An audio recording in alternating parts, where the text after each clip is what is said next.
On va lire la Bible. Marc chapitre 5.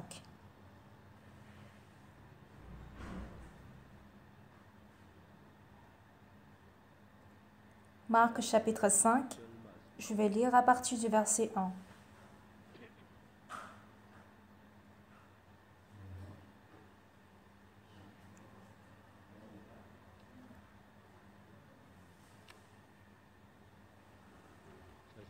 Si vous avez trouvé, je vais lire à partir de Marc chapitre 5, verset 1. Ils arrivèrent à l'autre bord de la mer dans le pays de Gadaréniens. Aussitôt que Jésus fut hors de la barque, il vint au-devant de lui un homme sortant des sépulcres et possédé d'un esprit impur. Cet homme avait sa demeure dans les sépulcres et personne ne pouvait le lier, même avec une chaîne. Car souvent il avait eu les fers aux pieds et avait été lié des chaînes, mais il avait rompu les chaînes et brisé les fers et personne n'avait la force de le dompter. Il était sans cesse nuit et jour dans les sépulcres et sur les montagnes, criant et se meurtrissant avec des pierres.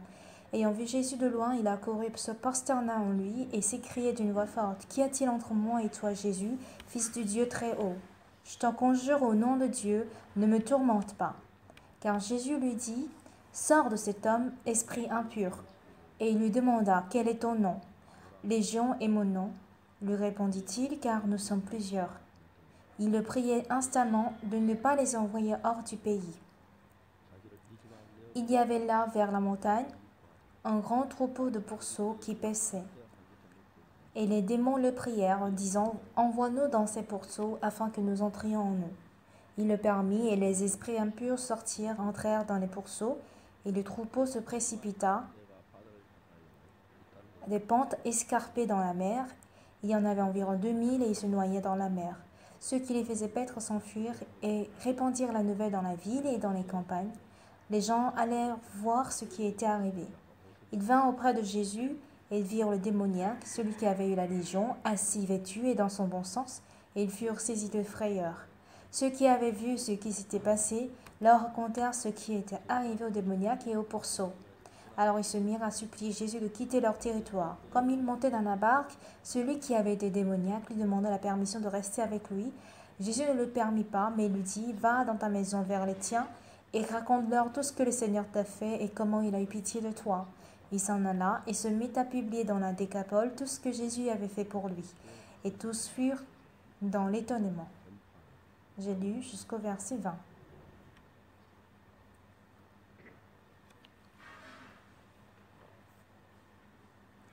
De nos jours, j'ai observé souvent chez les jeunes qu'ils discutaient souvent avec des mauvais esprits. Pour eux, ce n'est pas aussi grave si un fantôme ou un esprit leur parle toute la nuit, ils causent et ils sont entraînés par cela. Mais si nous regardons la Bible, on nous parle de ces esprits impurs. On voit à quel point les gens qui sont entraînés par ces esprits mènent une vie misérable. Un jour, un frère vient me dire, « Pasteur, ma petite sœur, elle a une vie spirituelle étrange et j'aimerais bien que vous vous entreteniez avec elle. » Je lui ai dit de venir alors au séminaire de l'église Tégou. Il était venu avec sa petite sœur et le mari de cette petite sœur. Et cette petite sœur me dit, « Pasteur, je ne peux pas, je suis incapable. J'ai essayé tout. J'ai fait plusieurs entretiens avec d'autres pasteurs, mais j'en ai marre, je veux arrêter. » Beaucoup de pasteurs avaient fait des entretiens avec elle, mais ils m'expliquaient qu'il n'y avait pas de grand changement. J'ai ouvert la Bible et je lui disais de regarder un passage, mais dans quelques secondes, elle ronflait et dormait. Alors je lui ai dit, « Mais madame, regardez bien, voyez ici. » Et du coup, elle s'est énervée, elle s'est fâchée en insultant. Elle a même renversé le verre de jus qui était sur la table. Donc du coup, le mari qui était à côté était très surpris. Il a dit, « Tu es folle, reste tranquille. » Elle répond, « Tais-toi. » Après tout, j'ai su que cette femme cause avec des mauvais esprits toute la journée si son mari va au travail. Je connais bien son mari. Donc je lui ai dit, est-ce que tu peux avoir un congé de 3 jours? Il a dit oui, d'accord. Et il n'était même pas au courant que sa femme causait avec des mauvais esprits. Et donc c'est pour ça, il a dit, es-tu folle? Donc pendant 3 jours, ils étaient restés près de ma chambre. Et j'ai dit, je vais prier pour ta femme pendant 3 jours. Il a dit, d'accord. Et il a eu ce congé de 3 jours. Le lendemain matin, quand j'ai pris le petit déjeuner, il a encore crié disant, il vient encore. Et elle s'est mise à crier. Et quand je veux poser ma main pour prier, elle dit, non, non, non. Du coup, je dis, ok, c'est pas grave. Dieu écoute ma prière sans que je ne pose ma main sur ta tête. Alors, les gens ne savent pas bien des choses. Si je sème des graines de choux chinois, il y a des choux chinois qui poussent. Si je sème des radis, c'est des radis qui poussent. Mais peu de gens connaissent comment se forment des pensées dans notre cœur. Ils suivent simplement les pensées qui leur surviennent. Mais parmi eux, beaucoup de gens qui n'ont pas reçu le salut sont entraînés par le mauvais esprit petit à petit. Et quand le mauvais esprit sait que cette personne lui fait confiance, cet esprit entre en cette personne et travaille. Si on regarde dans Jean chapitre 13, verset 2, le diable mit dans le cœur de Judas Iscariote le cœur de livrer Jésus-Christ. Et par la suite, il est écrit que le diable entra en lui. Au départ, le mauvais esprit nous donne des pensées. Et lorsque nous acceptons ces pensées, le diable prend sa place dans notre cœur. Et si l'on suit les pensées données par le diable dans notre cœur, on agit selon cette parole et on est amené à même à être nu en enlevant nos vêtements. Et à partir de là, on ne comprend pas le comportement de cette personne. Alors, comment est-ce que Satan travaille? Il nous donne des pensées pour que nous puissions bien le suivre. Il donne dans le cœur de l'homme, tu es intelligent, tu es bien, tu es bon. Voici les pensées qu'il nous donne au départ. Alors quand vous menez votre vie spirituelle, voici comment Satan nous trompe.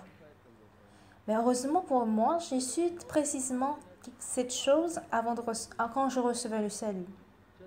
À l'âge de 19 ans, j'ai compris tout à fait que tout ce que j'ai entrepris jusque-là était un échec. Et c'était que de la méchanceté. Si je suis mes pensées, je serai forcément ruinée. J'ai su précisément ça. Une fois que j'ai compris l'évangile et que j'ai adoré le Seigneur, le diable me donne d'énormes pensées en moi. Mais les gens, en général, ne savent pas du tout que c'est les pensées du diable. Une personne de mes connaissances ne venait pas dans notre église, mais allait dans d'autres églises, alors qu'auparavant, elle était dans la nôtre. C'était quelqu'un qui écoutait bien la Bible, qui aimait bien la parole. Un jour, il avait 2 ans de plus que moi. Il me dit, Pasteur Park, je suis désolée, mais je vais vous donner un conseil. J'étais surpris. Je dis, de quel conseil s'agit-il? Il dit, Pasteur Park, comment dans un temple saint pouvez-vous permettre à danser? Ce n'est pas juste selon la Bible. Et quand il a dit ça, j'ai souri, j'ai ri. Les gens, en général, considèrent l'église, la chapelle de l'église, comme un temple. Mais dans la Bible, le temple n'était qu'un seul en Israël. Dans tout le pays d'Israël, si on se rassemble pour faire le culte, on les appelle synagogue et non un temple. Donc c'est un synagogue et non un temple. Quand Jésus allait aux synagogues de Capernaum, voilà. Le seul temple se situe à Jérusalem. Il n'y avait qu'un seul temple. Tel est le temple parlé de Dieu et qui représente aussi Jésus-Christ. Certes, la personne qui est venue me conseiller n'est pas venue à l'église il n'y a pas longtemps. Il est venu à l'église il n'y a pas longtemps. Donc, quand il a eu du coup une idée comme quoi Pasteur Park, il a tort, de là, il se met à critiquer. Et quand son cœur ne se brise pas, il regarde toutes choses avec un regard de critique. Voilà pourquoi sa vie spirituelle ne peut pas être formée. Un jeune homme vient me voir un jour pour dire, Pasteur, je vais vous dire une chose. Vous savez que l'évangile dont vous parlez est faux. J'ai demandé pourquoi. Jean-Baptiste, quand il a donné le baptême à Jésus-Christ et que le péché est entré en là et les péchés sont retombés sur lui en ce moment, ça veut dire qu'il a vécu dans ce monde pendant 3 ans en tant que pécheur, alors que non. Donc ça veut dire que le péché n'était pas retombé sur lui en ce moment. Il a dit, alors c'était quand? Il a dit, c'est au moment qu'il a prié à Gethsemane pour que cette verre s'éloigne de lui. Et je lui dis, alors du coup, comment expliques-tu Jean chapitre 1 verset 29? Voici l'agneau de Dieu qui ôte le péché du monde. Il était incapable de répondre. Je lui explique, frère, c'est parce que vous ne connaissez pas bien la Bible. Dans Isaïe 53, Jésus-Christ n'était pas encore né. Mais il dit, nous étions tous errants comme des brebis. Chacun suivait sa propre voie, mais l'Éternel a retombé sur lui l'iniquité de nous tous. Quand on voit bien le temps verbal, ici, c'est bien un passé composé. C'est bien avant l'arrivée de Jésus-Christ, mais comment peut-on dire qu'il a retombé sur lui? Le frère était incapable de dire quoi que ce soit. Frère, si tu ne connais pas la Bible, dis que tu ne connais pas la Bible. Mais c'est un peu trop tôt de me condamner ou de me critiquer. Alors, plus simplement parlant, ne sachant même pas la Bible, si on ose donner des conseils à d'autres, ce n'est pas vrai. J'ai expliqué, regarde bien le temps verbal. Dans le temps verbal, on a bien le passé, le présent et le futur. Mais dans le monde de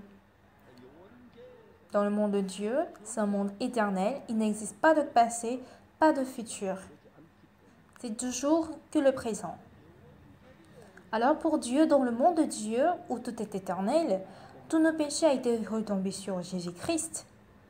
Et le pardon de nos péchés a été fixé depuis très longtemps. Là, il n'y a pas de temps coulé. J'ai expliqué la Bible alors en détail. Autrement dit, je sais bien que je ne connais pas, mais je me considère juste. Je ne connais qu'un côté de la Bible pour dire Pasteur Park qu'il a tort. Il est faux. Et si on a le cœur de juger, tout semble faux. Et on est incapable d'accepter la parole. Et de là, notre vie spirituelle devient très officielle. Et nous ne sommes plus capables de suivre la parole. Et la parole ne peut pas travailler en nous. Récemment, nous avons eu la séance de prière et quand notre pays était en difficulté. Ce qui est le plus important, c'est que notre Église doit être bien devant l'Éternel. C'est-à-dire que nous devons être, notre cœur doit être juste et correct. J'appelle nos pasteurs pour faire des entretiens pour que la foi en Dieu s'établisse précisément dans leur cœur.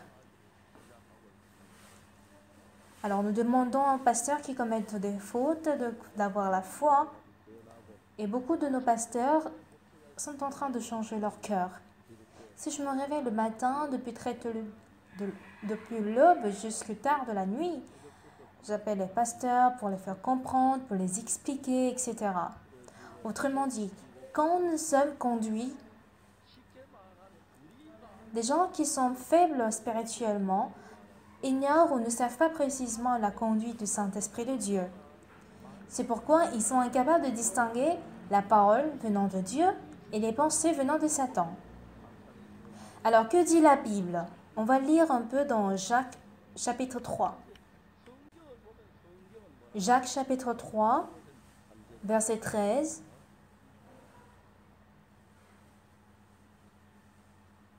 Jusqu'au verset 18. Lequel d'entre vous est sage et intelligent, qu'il montre ses œuvres par une bonne conduite avec la douceur de la sagesse. Mais si vous avez dans votre cœur un zèle amer et un esprit de dispute, ne vous glorifiez pas et ne mentez pas contre la vérité. Cette sagesse n'est point celle qui vient d'en haut, mais elle est terrestre, charnelle, diabolique. Car là où il y a un zèle amer et un esprit de dispute, il y a du désordre et toutes sortes de mauvaises actions. La sagesse d'en haut est premièrement pure, ensuite pacifique, modérée, conciliante, pleine de miséricorde et de bons fruits, exempte de duplicité, d'hypocrisie. Le fruit de la justice est semé dans la paix par ceux qui recherchent la paix. J'ai lu jusqu'au verset 18. Alors, sans aucune exception, je m'adresse à vous tous, sans aucune exception. Vous venez à l'église pour écouter la parole, pour avoir la grâce et pour avoir le pardon des péchés. Et beaucoup sont reconnaissants et heureux pour ça. Mais dans le cœur de tout homme et dans le cœur de chacun de vous, vous vous direz un jour, mais ça ce n'est pas vrai. Peut-être que le pasteur a tort. Je trouve ça un peu faux. Je me trouve vrai et il paraît que que j'ai raison. En ce moment, c'est Satan qui crée ces pensées en vous. Il vous fait sortir, il vous fait éloigner de l'église pour ne pas suivre la conduite du pasteur. Alors, au moment où vous ne comprenez pas trop, vaut mieux venir approcher le pasteur pour dire « Pasteur, je ne comprends pas tel et tel. » Voici un bon comportement de quelqu'un qui mène la vie spirituelle. Si Satan donne le cœur comme quoi, ça c'est tort, beaucoup de gens acceptent ce cœur et le jugent par rapport à ce cœur. Un jour, j'ai été téléphonée avec une sœur qui était à Daegu pendant plus d'1 heure. Elle est venue à notre église, mais quelques jours avant, elle fréquente une autre église qui n'a pas le salut. Mais elle me dit pourquoi notre église a trop de troubles. Sœur, notre église n'a pas de troubles. Si vous regardez dans la Bible, il y a des gens qui ont même la peine de mort et qui sont emprisonnés. Et jamais quand on prêche l'évangile, il n'y a la paix. Pourquoi notre église entend des rumeurs comme quoi on est des hérétiques et des sectes? C'est parce que nous prêchons la bonne nouvelle et que nous prêchons le vrai évangile. Il n'y a pas d'autre raison. C'est des gens qui nous jugent, qui nous critiquent trop facilement. C'est tout à fait normal que nous soyons persécutés quand nous prêchons l'évangile. C'est tout à fait vrai. Mais nous n'avons pas de preuves concrètes comme quoi nous sommes vraiment des sectes.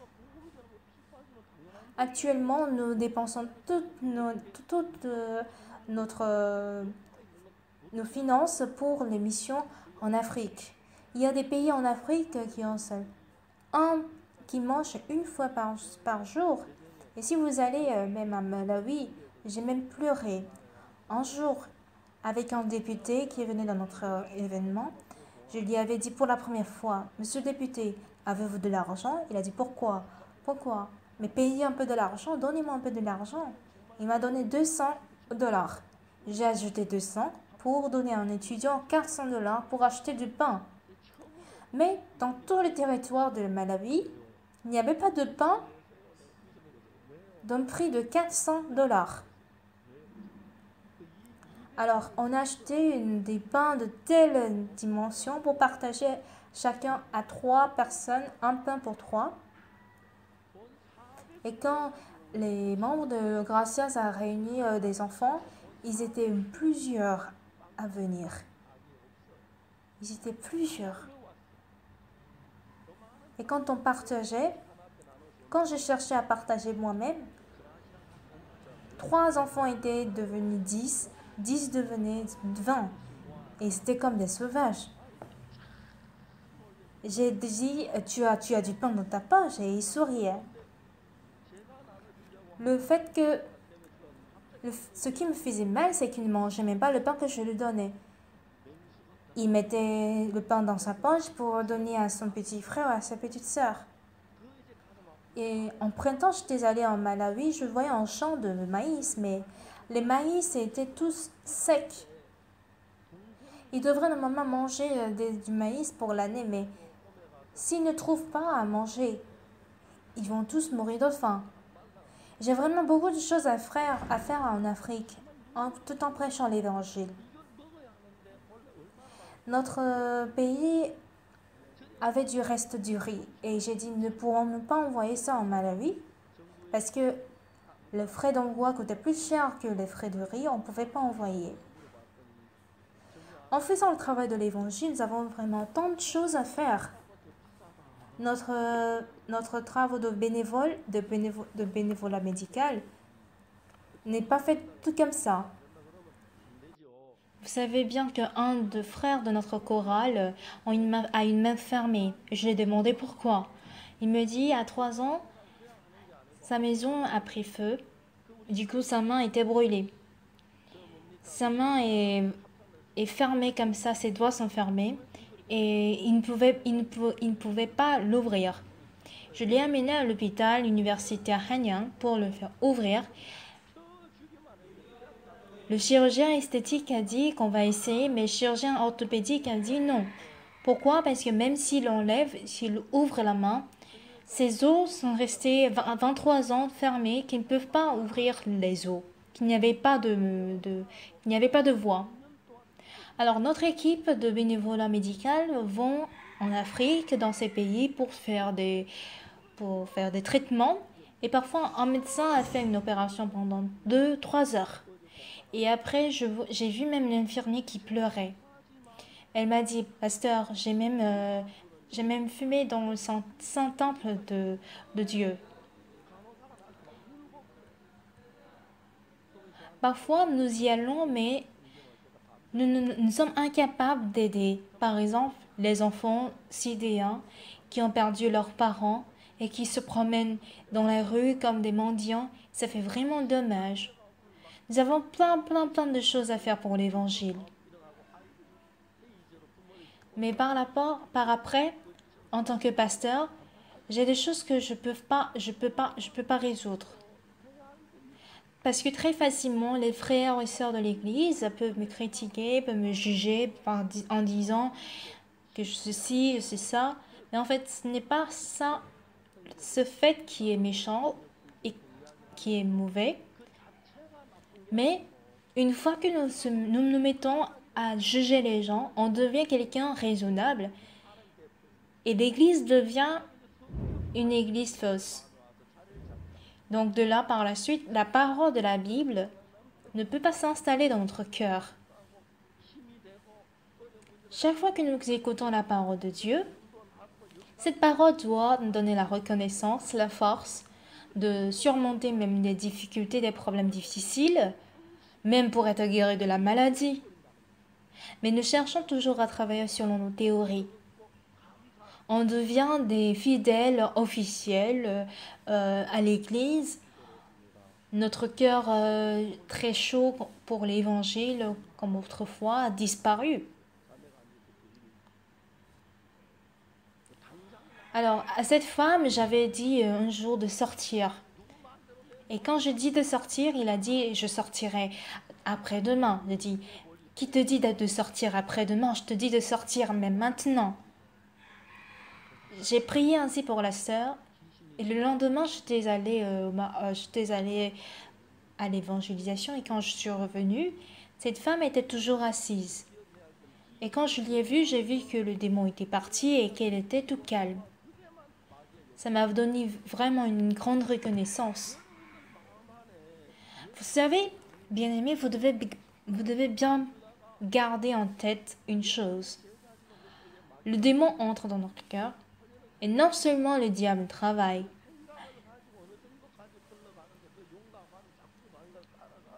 Le diable entre dans votre cœur et travaille non pas comme Jésus-Christ, mais comme Satan. Judas Iscariote était bien le disciple de Jésus-Christ, mais le diable donne en lui le cœur de livrer Jésus.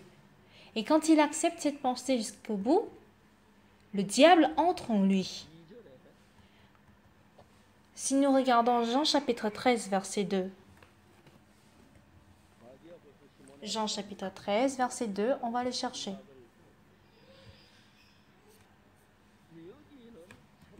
Jean chapitre 13, verset 2. Pendant le souper, lorsque le diable avait déjà inspiré au cœur de Judas Iscariote, fils de Simon, le dessein de le livrer. Si nous regardons ici, il lui inspira le cœur le dessein de le livrer. Verset 27.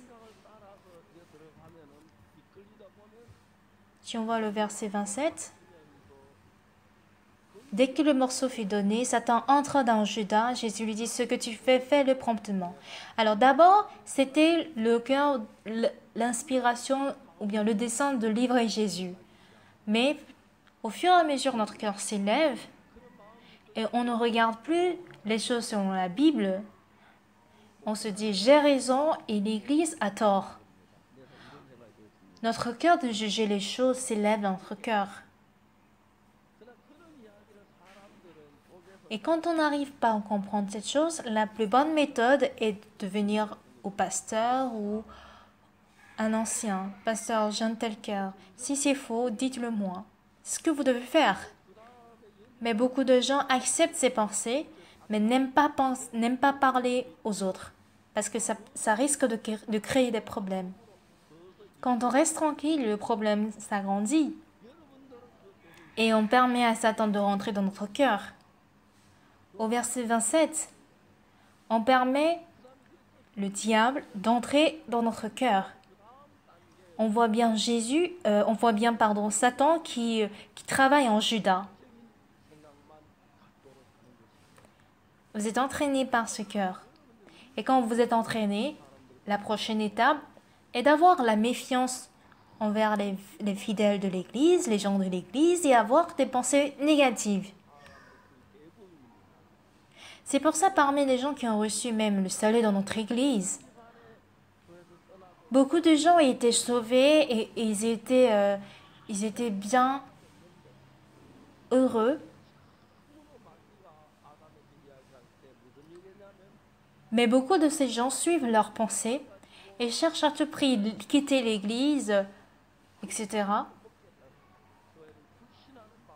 Et là, pour la première fois, le diable dit à Adam, si tu manges le fruit de la connaissance du bien et du mal, tes yeux s'ouvriront et tu deviendras comme Dieu. Et de là, la méfiance envers l'Église, la méfiance entre Dieu, c'est créé. Et on se croit comme quelqu'un qui a raison. Et selon la prochaine étape, la place dans notre cœur où le diable peut occuper devient grand. Par la suite, si Satan entre dans notre cœur, qu'est-ce qui se passe? Nous allons faire selon ce que le diable nous ordonne. Judas Iscariote a vendu Jésus-Christ, et par la suite, la dernière étape, la force du diable devient plus forte, supérieure à notre conscience. Et de là, on devient quelqu'un de fou. Alors même dans notre Église, il y a des gens qui ont reçu le salut, mais qui sont possédés par le diable. On ne peut pas dire qu'il n'y en a pas du tout, mais très rarement, on a une ou deux personnes. Mais heureusement, ils sont tous dans l'église. C'est pourquoi par le nom de Jésus-Christ, ils oublient même leur conscience. Ils sont possédés par le démon, mais par après, ils sont renouvelés très souvent. Mais c'est pour dire que comment une telle personne peut être possédée par Satan et agir selon l'ordre de Satan. Alors ce que Marc chapitre 5 est en train de nous dire, au verset 2, « Aussitôt que Jésus fut hors de la barque, il vint au-devant de lui un homme sortant des sépulcres et possédé d'un esprit impur. Cet homme avait sa demeure dans les sépulcres et personne ne pouvait plus le lier, même avec une chaîne. »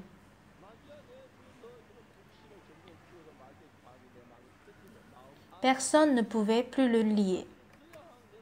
Ceci ne s'est pas passé juste tout d'un coup un jour, mais la méfiance que le diable nous donne devient de plus en plus grande. Et dès que ça devient grand, ce n'est plus moi qui peux prendre ma propre décision, mais c'est le diable qui prend en charge toutes les décisions.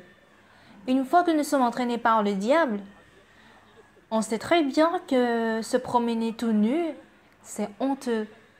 Si une femme se promène tout en enlevant ses habits, c'est bien honteux. Mais le diable fait de sorte qu'on perde cette conscience. Si le diable nous dit de nous déshabiller, on se déshabille, on devient complètement une folle personne. D'un côté, il y a des personnes qui vont vers ce chemin-là et d'autres qui sont conduits encore par le bon esprit et qui changent. Dans d'autres églises aussi, on trouve ce genre de personnes. Ils se disent avoir raison. Mais par la grâce du Saint-Esprit de Dieu, des gens comme cela dans notre église deviennent purs, deviennent saints. Et à quel moment sont-ils changés? C'est quand ils découvrent ou quand ils se rendent compte que finalement, ils ont tort et qu'ils sont fous ou folles. Sinon, on ne peut pas s'empêcher de suivre notre pensée. Alors, cette sœur, nous nous sommes beaucoup rapprochés d'elle et son mari et elle nous aime très bien. Mais au départ, c'est très difficile. Si Satan était quelqu'un de très méchant, avec une apparence qui fait très peur, on pourrait avoir peur. Mais il se déguise en un bon ange pour dire ça, tu as tort, ça c'est tort, mais toi tu as raison, tout ce que tu dis est vrai. Et il cherche à vous convaincre de la sorte au départ. Vous savez, la base de notre vie spirituelle est l'humilité. Nos pasteurs, lors de leur ministère, qu'est-ce que se disent? Je pense que notre Église évolue bien par rapport à d'autres collègues de ma promotion. Notre Église va mieux que d'autres. Donc, si le temps passe, qu'est-ce qui se passe? Y a-t-il des gens comme moi dans notre mission? Il n'y a personne qui soit plus spirituel que moi. Et de là, il devient paisible. Mais déjà, la confiance en soi s'établit dans son cœur. Et qu'est-ce qui se révèle? Il ne peut pas suivre la conduite de l'Église et son cœur rempli de ses propres méthodes. C'est bien Dieu qui établit l'Évangile dans cette Église. Et c'est bien par lui que l'Évangile et le Saint-Esprit se propagent. C'est bien Dieu qui accomplit ces choses et qui nous conduit. Certes, je suis pasteur de cette Église et que je prêche la parole, mais quand je lis tous les jours la parole de Dieu, je suis obligée de suivre cette parole de Dieu. Parfois, je suis conduite par mes propres pensées humaines, mais en lisant la Bible, je me revois et je cherche encore la parole de Dieu pour me rétablir à un bon endroit. Mais Satan m'empêche à voir ce qui est parfait Il me fait voir que les autres ont tort et que moi j'ai raison. Et on devient finalement comme des fous et des folles. Ce genre de personne ne peut jamais être contrôlé par la force humaine. Vous avez regardé le sketch ou le théâtre de cette étudiante appelée Lee Young-eun, n'est-ce pas? Cette étudiante avait ses pensées comme quoi elle avait raison. Et finalement, sa psychologie s'est empirée. Mais sa tante gère un salon de coiffure. Elle a dit que c'était la petite sœur de sa mère. Sa mère ne croit pas encore en Jésus. Mais quand cette sœur qui travaille dans le salon de coiffure a rencontré cette étudiante, elle a compris tout de suite que Young-eun avait beaucoup de pensées. Elle a ouvert son cœur, elle a discuté de ci et de ça. Elle a parlé de façon très sage à cette étudiante. Elle explique son cœur clairement et par la suite, elle a pu recevoir le salut grâce à un pasteur dans notre église. Dans notre église, il y a beaucoup de ce genre de personnes comme le frère Shim ou le frère Shin. Ils ont tout fait pour s'en sortir de l'alcool. Pendant 37 ans, le frère Shin était dans l'alcool. Et il ne pouvait pas l'effacer de ses rêves. Mais après le salut, son cœur entra dans la lumière. C'est pareil pour Young-eun ou le frère Shim. Bien sûr, il a bu de l'alcool par après, mais son cœur était totalement clair et qu'il ne se rappelle même pas de l'alcool. Il ne se souvient même pas de l'alcool et nous voyons clairement ce genre de travail de Dieu dans notre église. Mais Satan s'en trompait facilement par Satan parce que Satan est très rusé. Et ceux qui ne lisent pas la Bible profondément ne savent même pas qu'ils sont en train d'être trompés par le diable. Ils sont simplement entraînés par lui et finalement, ils atteignent un endroit, une position très très horrible. Nous disons dans notre église que quoi? L'homme ne possède pas le bien, le seul bon est Dieu. Alors dire que j'ai bien fait dans l'église, j'ai fait avec zèle, j'ai bien prêché l'évangile, ce genre de cœur est vraiment méchant. J'ai prêché l'évangile à quelqu'un et il est sauvé.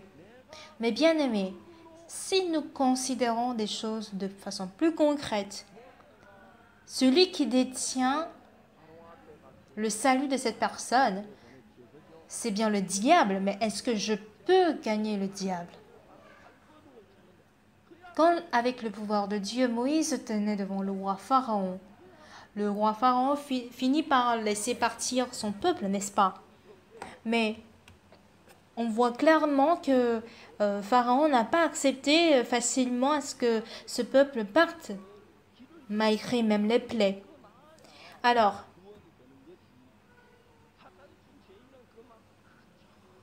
c'est Jésus-Christ qui devrait vaincre même la force de Satan qui se trouve dans le cœur de cette personne pour qu'il soit sauvé. Avec des théories, on ne peut jamais sauver le cœur de la personne. Le pouvoir de Dieu doit manifester dans cette personne. Malheureusement, beaucoup de gens ne savent pas ça précisément. Ils le savent en gros, vaguement. C'est pour ça ils se disent « Ah oui, je suis sauvé » et c'est tout, ça s'arrête là. Ainsi, des gens reçoivent le salut. Mais ce n'est pas par moi, ce n'est pas moi qui prêche bien pour qu'ils reçoivent le salut, c'est bien Dieu qui travaille. Comprenez-vous? Alors, nous allons vérifier 1 Pierre, chapitre 1. On va regarder 1 Pierre, chapitre 1, le verset 10. Les prophètes qui ont prophétisé touchant la grâce qui vous était réservée ont fait de ce salut l'objet de leur recherche et de leur investigation. Verset 11. Voulant sonder l'époque et les circonstances marquées par l'Esprit de Christ qui était en eux et qui attestait là d'avance les souffrances de Christ et la gloire dont elles seraient survies. Les circonstances marquées par l'Esprit de Christ qui était en eux et qui attestait d'avance les souffrances de Christ et la gloire dont elles seraient survies. Verset 12, il leur fut révélé que ce n'était pas pour eux-mêmes, mais pour vous qu'ils étaient les dispensateurs de ces choses que vous ont été annoncées, que vous ont annoncé maintenant ceux qui vous ont prêché l'évangile de Saint-Esprit, envoyé du ciel et dans lesquels les anges désirent plonger leur regard. Alors, on voit très bien que quoi? Le ciel a envoyé le Saint-Esprit et c'est lui qui vous en prêché l'évangile. Il faut absolument le Saint-Esprit qui agit pour recevoir l'évangile. Ah, je suis allé à l'église, j'ai prêché l'évangile, ils ont reçu le salut. J'ai prêché l'évangile, il a reçu le salut. Dire ça signifie qu'on méprise le Saint-Esprit. C'est l'Esprit de Dieu qui a travaillé pour sauver même le peuple d'Israël au travers Moïse. Il n'a pas dit à Moïse de faire sortir le peuple d'Israël. C'est parce que Pharaon n'a pas pu supporter les plaies de Dieu qu'il les a laissés partir. Comprenez-vous? Alors le diable travaille de façon rusée en nous qui sommes sauvés. Il nous donne des pensées à empêcher de recevoir le salut. Alors, dans Marc chapitre 5 aussi, l'Esprit de Dieu vient chasser le démon, les esprits impurs. Tant que le mauvais esprit est dans le cœur de cette personne ne peut jamais recevoir le salut. Alors, à travers moi, des gens ont reçu le salut. Dire ça, c'est vraiment orgueilleux. Mais si les gens reçoivent le salut une fois, deux fois, on se dit, ah, je suis bien. Si on a le cœur de se dire qu'on est bien, Dieu nous déteste tellement qu'il nous fait traverser des difficultés et des problèmes. Mais même si je manque, si je dis que j'ai bien fait, Dieu me rend difficile. Parce que nous perdons ce sens spirituel. On ne sait pas. Bien-aimé, dire que j'ai bien prêché l'évangile, je suis fidèle, j'ai la foi. Ce cœur vient de Satan. Nous sommes par nature quelqu'un qui ne peut que commettre du péché, que nous sommes sales. C'est pourquoi il nous faut à tout prix le Saint-Esprit en nous. Si même aujourd'hui le Saint-Esprit ne travaille pas, personne ne peut être sauvé. Vous me comprenez? Au départ, il semblerait que le ministère marche bien. Souvent, on voit chez les pasteurs qui travaillent très ardemment, mais Dieu ne travaille pas en eux. Alors je les appelle, je me bats avec eux, et toutes ces personnes se considèrent bons et justes et corrects. Ils pensent que notre Église a tort, mais cette pensée-là est horrible. Que ce soit le cas de frère Shimongsa qui boit de l'alcool, ou du frère Shin, ou de l'étudiant Young-eun, ou de notre sœur possédée. Je rencontre beaucoup de gens dans notre église. Mais ces genres de personnes ne deviennent pas saints tout simplement comme ça. L'esprit mauvais ou les esprits impurs aussi travaillent en eux. Ils leur donnent le cœur comme quoi ils ont raison, ils ont bien agi et qu'ils sont bien. Il faut qu'on se vide pour que Jésus entre et travaille en tant que roi. Tant que nous nous considérons comme très sages et intelligents, on ne laisse pas la place à Jésus-Christ. On laisse la place plutôt à Satan. Et au départ, on ne sait pas, mais une fois, deux fois plus tard, on devient des personnes possédées de démons. Cela ne se fait pas d'un seul jour. Des gens deviennent fous, d'autres qui sont à tel niveau, qui sont à tel niveau. Au fur et à mesure, notre cœur orgueilleux, notre arrogance nous amène à ces niveaux-là. Nous sommes à tel niveau et finalement, c'est bien Satan qui se tient ici. Et malheureusement, les frères et sœurs ne le savent pas, ils vont toujours vers le diable et non vers Jésus-Christ. Pourtant, ils se disent avoir raison et qu'ils sont sur le bon chemin. Si Jésus-Christ travaille clairement, le diable ne peut pas travailler. Il prend la fuite. Et le Saint-Esprit de Dieu entre en nous et nous donne la foi petit à petit. Le diable travaille sans cesse chez nos frères et sœurs.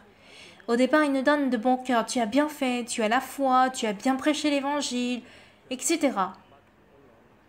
Un jour, quand je revenais du séminaire à Busan, j'ai dit que le thème que j'ai choisi était vraiment bien, était super. Quand je suis revenue à Daejeon vers 1h ou 2h du matin, de nombreuses difficultés m'attendaient. Et ça m'a rendu très difficile. Quand le temps passait, s'écoulait, mes pensées comme quoi tu as bien choisi un bon thème. C'était comme si quelqu'un me disait, alors si tu l'as bien choisi, continue à faire par toi-même. J'ai dit, oh là là, Seigneur Dieu, non, si tu ne m'aides pas, comment est-ce que je pourrais vivre? Si le Saint-Esprit ne travaille pas, personne ne peut être même sauvé. Pourquoi? Parce que c'est Satan qui tient le cœur d'une personne. Alors, bien-aimé, juste pour le fait qu'on ait reçu le salut est énorme. Et tout se passe seulement grâce au Saint-Esprit. Certains travaillent, certains peuvent prêcher l'évangile 1000 fois, mais ils ne peuvent pas recevoir le salut. Parce que Dieu n'a pas travaillé. C'est pourquoi, si j'ai reçu l'évangile et que j'ai reçu le salut, c'est une très grande grâce. Je ne sais pas quand est-ce que Dieu m'abandonnerait, mais du moment où j'ai le cœur arrogant et orgueilleux, il est clair que Dieu ne peut pas travailler, car c'est Satan qui travaille en nous. Dire que je suis mort avec Jésus-Christ, je le reconnais. Donc ça signifie que j'étais auparavant un homme très sale. Mais grâce au sang du Seigneur, je suis rendu pur. Alors dans Marc chapitre 5, un homme sortant des sépulcres et possédé d'un esprit impur. Cet homme avait sa demeure dans les sépulcres et personne ne pouvait le lier, même avec une chaîne, car souvent il avait eu des fers aux pieds et avait été lié de chaînes. Mais il avait rompu les chaînes et brisé les fers et personne n'avait la force de le dompter. Il était sans cesse, nuit et jour, dans les sépulcres et sur les montagnes, criant et se meurtrissant avec des pierres. Alors cet homme n'était pas pareil au départ. Au départ, il écoutait la parole du mauvais esprit, c'est-à-dire de l'esprit impur, et il s'est élevé. Et cela évolue petit à petit.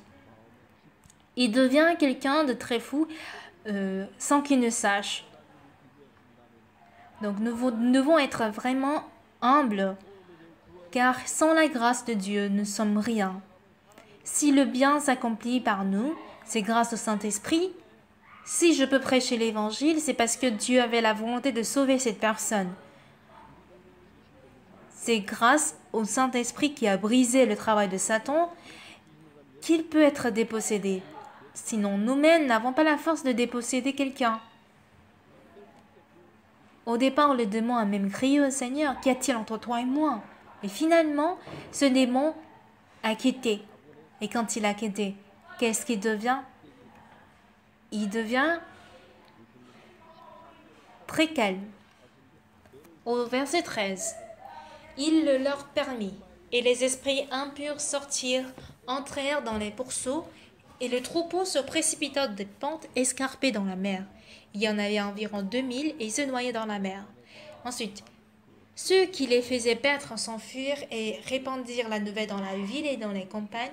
Les gens allèrent voir ce qui était arrivé. Ils vinrent auprès de Jésus et ils virent le démoniaque, celui qui avait eu la légion, assis vêtu dans son bon sens, et ils furent saisis de frayeur. Alors, c'est bien Jésus qui chassait le démon et qui devient normal.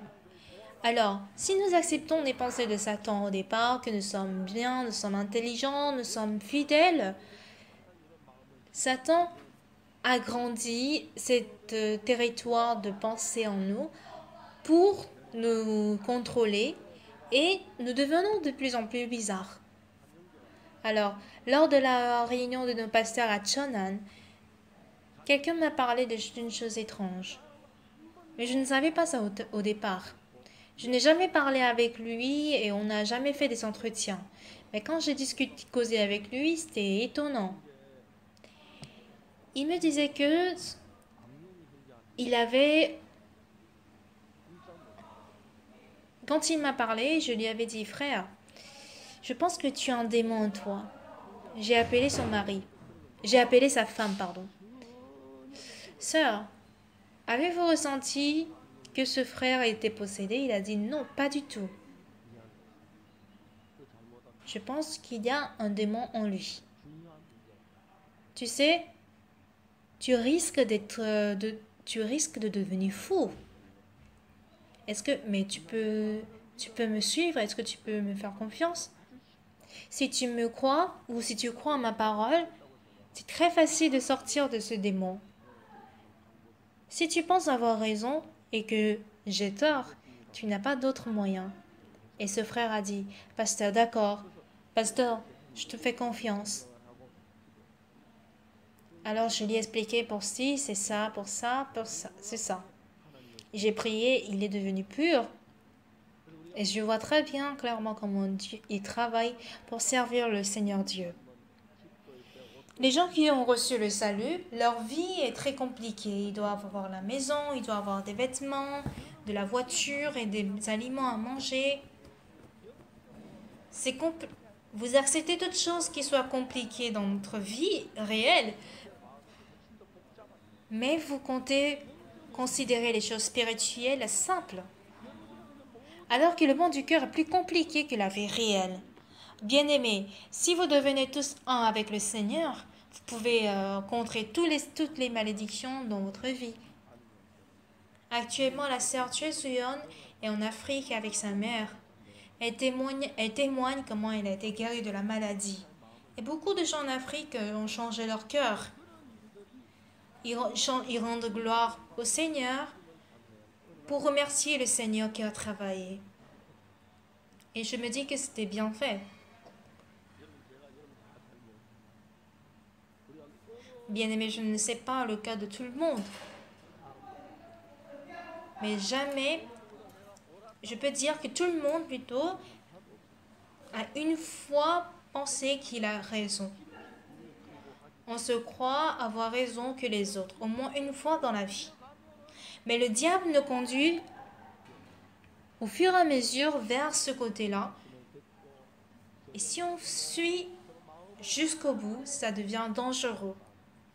Nous venons dans l'église, nous écoutons la parole, nous faisons des entretiens, nous partageons le cœur. Mais Satan travaille toujours chez quelqu'un qui a fermé son cœur et qui est seul et qui considère que l'église a tort et qu'il a raison. Dans l'église aussi, Dieu travaille, mais parfois l'homme travaille. Parfois je suis conduit par Dieu, mais parfois je suis aussi mes propres pensées humaines. Je peux commettre des erreurs et des fautes. Mais cependant, Dieu travaille dans notre Église car il est vivant. Si vous prenez vos pensées très facilement et vous considérez correct, vous pouvez savoir que c'est de là que commence le travail de Satan. Avec ce genre de personnes qui ont quitté l'Église, on ne peut pas discuter. Ils ne cherchent pas à écouter les autres paroles parce qu'ils se croient corrects et raison et justes. Beaucoup de frères et sœurs reviennent à notre Église et quand je vois leur changement du cœur, je suis très reconnaissant. Mais personne ne peut contrer la force du diable qui est plus méchant dans le monde. Si le diable cherche à vous ruiner et à vous détruire, cela un jour ne suffit pas. Pour un jour, il n'y a pas de problème. Mais le Seigneur doit être au contrôle de votre cœur. Si vous êtes conduit au contraire par le diable, vous ne pouvez que ruiner, vous ne pouvez que perdre votre propre vie. Essayez de considérer la parole de Dieu plus sincèrement et plus sérieux, de façon plus sérieuse, et partagez votre cœur pour distinguer le cœur qui vient de Dieu et le cœur qui vient du mauvais esprit. Beaucoup de gens qui ont quitté l'Église, qui sont plongés dans le péché et dont le foyer est difficile. J'aimerais que vous puissiez élever plus la parole de Dieu et le Seigneur, considérer l'Église comme précieux. Alors, j'aimerais que personne ne soit retiré en arrière, mais plutôt que tout le monde sache qu'ils sont inutiles, qu'ils sont dignes de recevoir la grâce et de remercier le Seigneur qui travaille sans cesse pour nous. Et j'espère que beaucoup de gens recevront le salut à travers vous. Merci.